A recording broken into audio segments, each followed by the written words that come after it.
increíble que el Gran Hamada Increíble. no esté en el Salón de la Fama. Ahí les va. El Gran Hamada no estar en el Salón de la Fama es como tú decir que Kobachi no está en el Salón de la Fama. Como decir, es una superestrella que tiene que estar aquí. Así No es. es una cuestión de sí o no, tal vez. Hamada tiene que estar. Sí.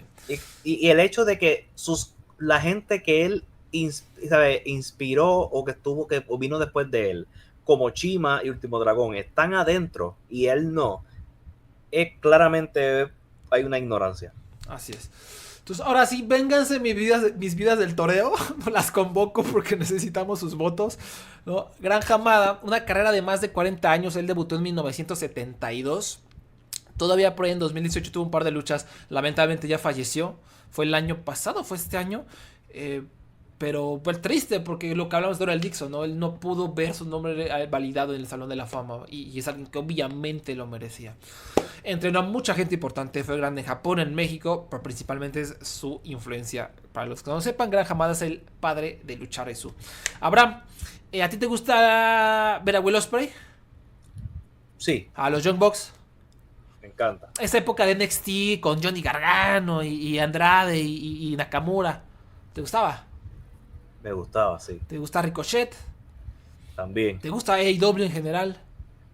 Es la mejor empresa en Estados Unidos. ¿Te gustaba ver Ring of Honor acá en su apogeo? Brian Danielson, Nigel McGuinness y Austin Aries, Tyler Black. ¿Te gusta esa Te época de Ring of Honor? diría quitando a Tyler Black, de mi empresa favorita de todos los Fue el tiempos, primer nombre que se vio. ese periodo de 2005 a 2008 de Ring of Honor, Ok. sí. Bueno, si ustedes también pregúntenselo en casita, ¿no? Si les gusta eso, pues bueno, si les gusta, entonces eso es gracias al Gran Hamada. Literalmente, gracias al Gran Hamada. Él desde joven tuvo tours de formación muy importantes con Tatsumi Fujinami, que también fue un revolucionario en el estilo junior. Eso fue muy interesante. Yo me imagino que de ahí empezó ya su cerebro a empezar a evolucionar y a hacer cosas increíbles.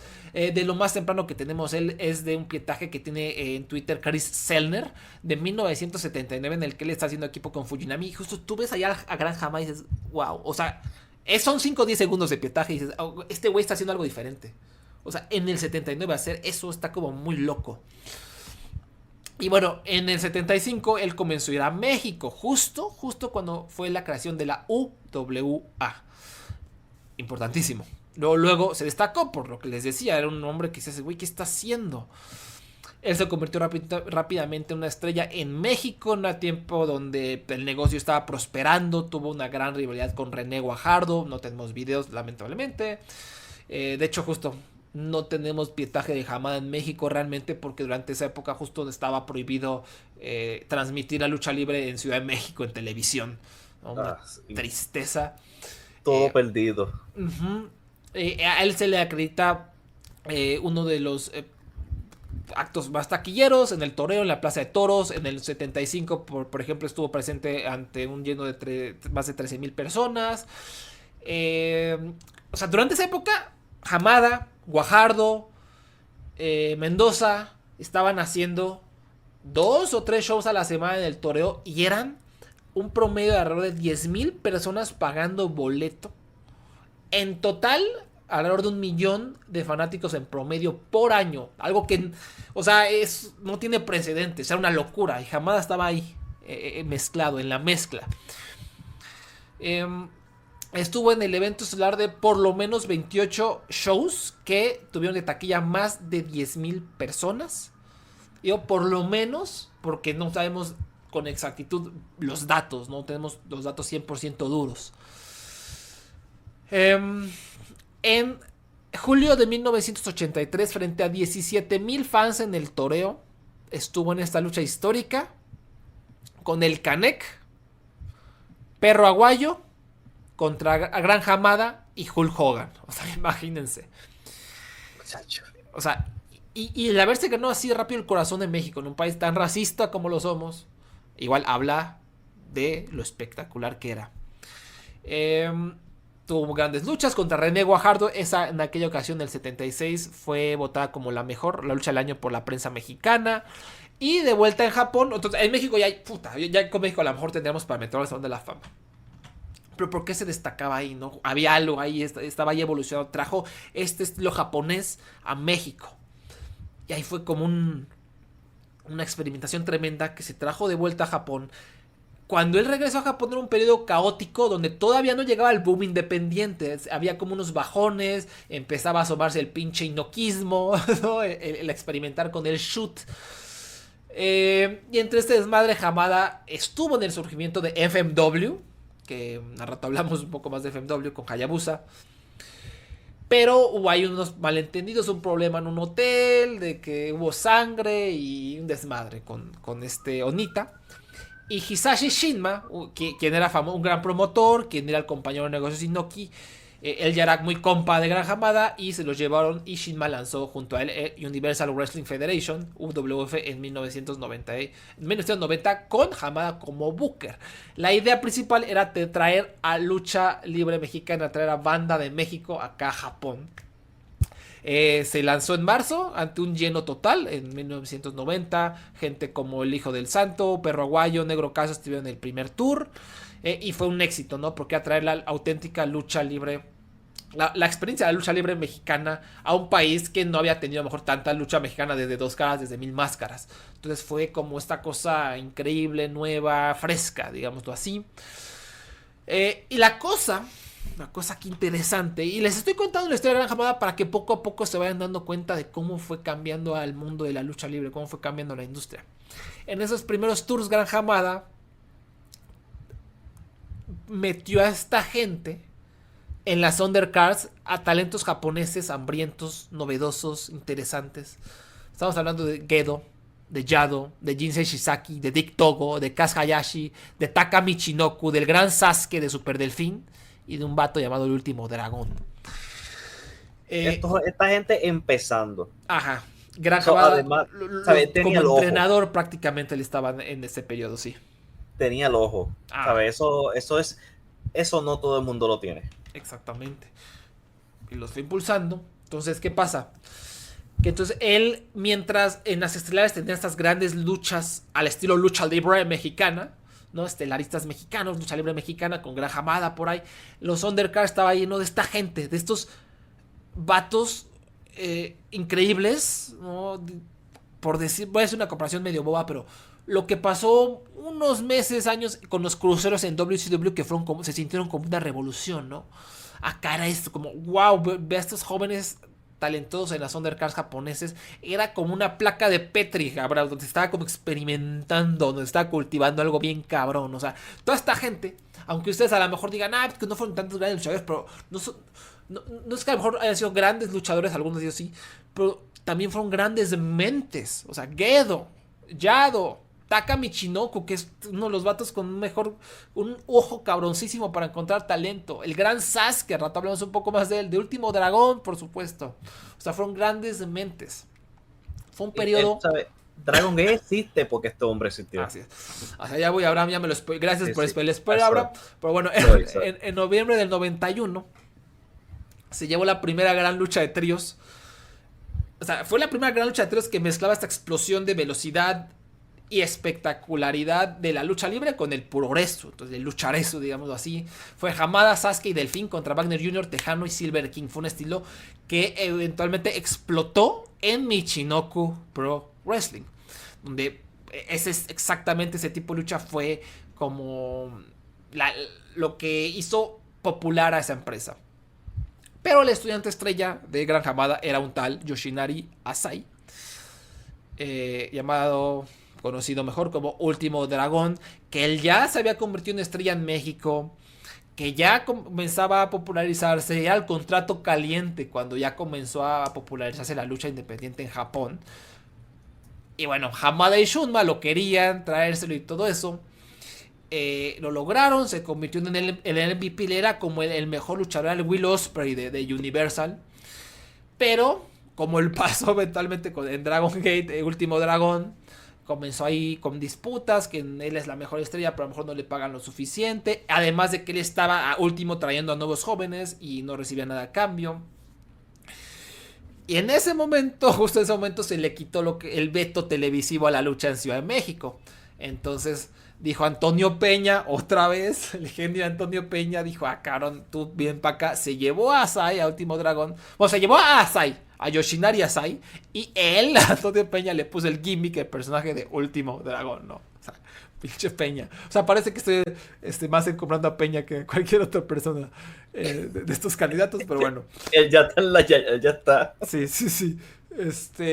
Y mientras esto pasaba, ¿no? Al irse Último Dragón, empezaron varios problemas ahí y en Universal. En el 92 también se fue el Gran Sasuke porque no le pagaban y creó su propia promoción llamada Michinoku Pro Wrestling, donde además están muchos de esos jóvenes talentos de Universal. Se los jaló el Gran Sasuke. Eventualmente Michinoku Pro fue sumamente importante, sumamente influyente. Universal pues ya medio seco de talento, ya sin dinero, cerró sus puertas en el 94. Hamada regresó a New Japan. ¿Y qué pasó? Que empezó a utilizar toda esta experiencia de luchar eso para juntarse, para luchar con un montón de juniors que habían ya estado estudiando el trabajo que Hamada hizo en México. O sea, ya era bandita que luchaba siendo influenciados más bien por Hamada. Y comenzó una explosión junior, ¿no? Liger, etcétera, etcétera. Incluso hubo este tour que fue una locura total, llenos por todos lados. El Super Junior Tag League del 94. Eran llenos totales en prácticamente todos los shows. Que el torneo lo ganó Shinjiro Tani y un tal Wild Pegasus. Además, en ese tour estaba el Gran Sasuke por ahí también luchando. Y eso ayudó a sanar la relación con Hamada. Entonces, ¿qué pasó? Que en el 96, cuando Michinoku Pro explotó, pues ya sabes que ya era amigo de Hamada, ya lo había traído ahí. Y Hamada se convirtió en parte integral de este grupo de Michinoku Pro. Entonces se habla, ¿no? Es la época de los traders, ¿no? Que tú intercambiabas el cassette, el VHS. De esa época, el santo grial de las luchas así más increíbles era una lucha de Sabu, que fue un poquito, sí, más o menos por esa época. O B, las luchas de tríos de Michinoku Pro, ¿no? O sea, tú tenías un VHS con una lucha de Michinoku Pro y tenías oro en las manos. Era una locura. Nuestro colega Case Low, por ejemplo, lo llamó esa época de Michinoku Pro, esas luchas de tríos, era la mejor lucha que ha existido en la historia, ¿no? Y todo era con Hamada luchando o influenciado por el estilo de Hamada. O sea, van viendo cómo se va trazando esto de Fujinami a México, a Japón, de vuelta a Universal y ahora acá a Michinoku Pro. Cómo fue Hamada, fue construyendo, evolucionando, creando todo este estilo impresionante, innovador, nuevo. Entonces, en México, pues con la UWA revolucionó el estilo de la lucha libre mexicana, ¿no? Él dejó su sello allá, cambió a la lucha mexicana. En Universal creó otro tipo de luchador japonés, un nuevo luchador, el luchador del Lucharesu. Y ese estilo evolucionó a Michinoku Pro, cosa que eventualmente sentó las bases para Toriumon, de Último Dragón, que el Último Dragón fue discípulo de Gran Hamada. Gran Hamada, repito, fundó Toriumon Japón, que se convirtió en Dragon Gate, que eventualmente revolucionó a Ring of Honor. Recordemos, es el parteaguas de Ring of Honor, del boom independiente, fue esa lucha de Six Man de Dragon Gate en WrestleMania Weekend, que eventualmente, repito, revolucionó las indies gringas, la explosión de Evolve, la explosión de PWG, que a su vez derivó en la explosión de NXT, y al mismo tiempo el cultivo de talentos como Ricochet, como los Young Bucks, como Jack Evans, como Roderick Strong, como Pac, que estuvieron en Dragon Gate. Y ese estilo fue el que AEW hizo que se diferenciara de WWE. Entonces, bueno. O sea, en todo este desmadre, pues, ¿qué pedo con la influencia de Gran Hamada? Es impresionante, ¿no? Michinoku Pro, además, participó en las mejores luchas de todos los tiempos, ¿no? Hay especialmente dos que es considerada así como wow, de lo mejor que van a ver con sus ojos. Se les van a caer los ojos si no las han visto.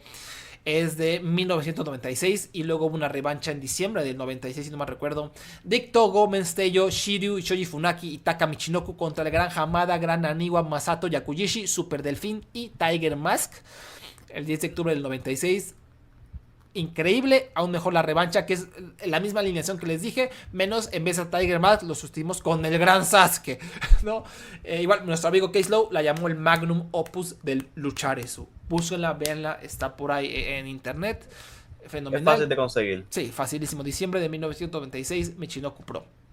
Ya para terminar este caso, ¿no? de lo que hizo Gran Hamada, voy a citar a Case Low. Cuando falleció el Gran Hamada, él publicó un artículo impresionante y él sobre esta lucha, básicamente resume lo que era Gran Hamada. Y voy a citar, abro cita: este combate, esta lucha sigue siendo la obra maestra de la lucha libre. Es uno de los eventos más grandiosos de la historia.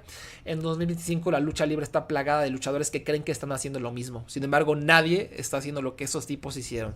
Cada segundo de este combate es perfección. Cada luchador tiene su papel y lo interpreta a la perfección. Cada momento de tensión está perfectamente sincronizado y conecta con el público. Ese público, una abarrotada Hakata Star Lane, se mantuvo entregado a cada segundo del combate. El final, dado el contexto de la promoción en aquel momento, no podía haber sido mejor. Kaientai había dominado a los técnicos durante todo el año, los habían derrotado por todo el país, en los recintos más grandes de Tokio y en los pueblos más pequeños de la prefectura de Iwate. El 16 de diciembre de 1996 llegó el momento de su venganza y fue el mismísimo padrino, Gran Hamada, quien logró la victoria para su equipo.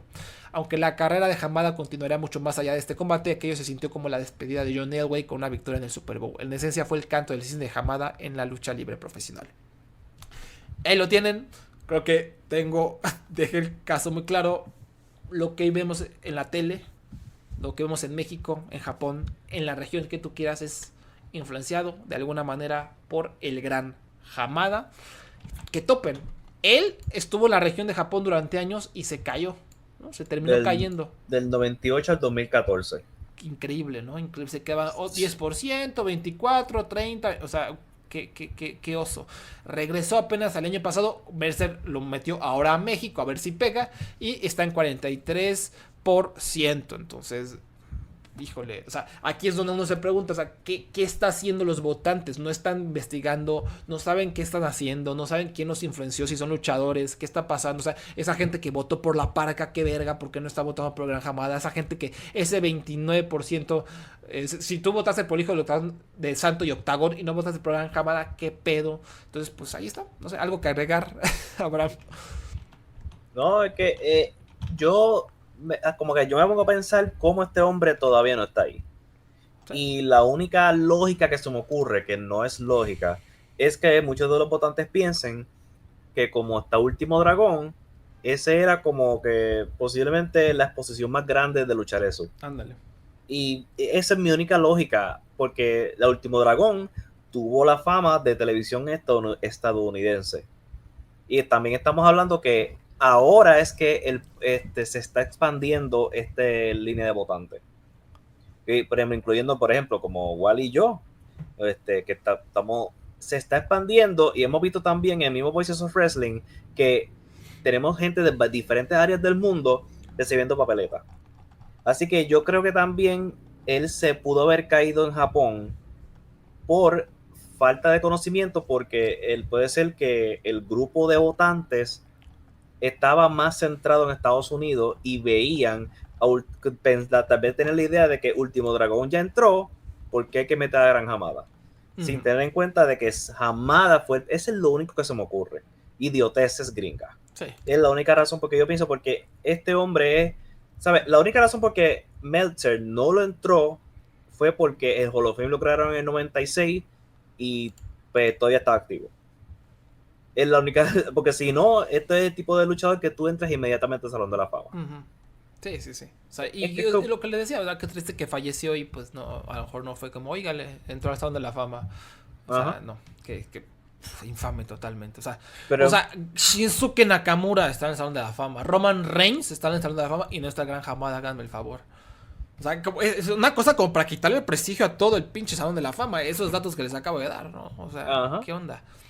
En fin.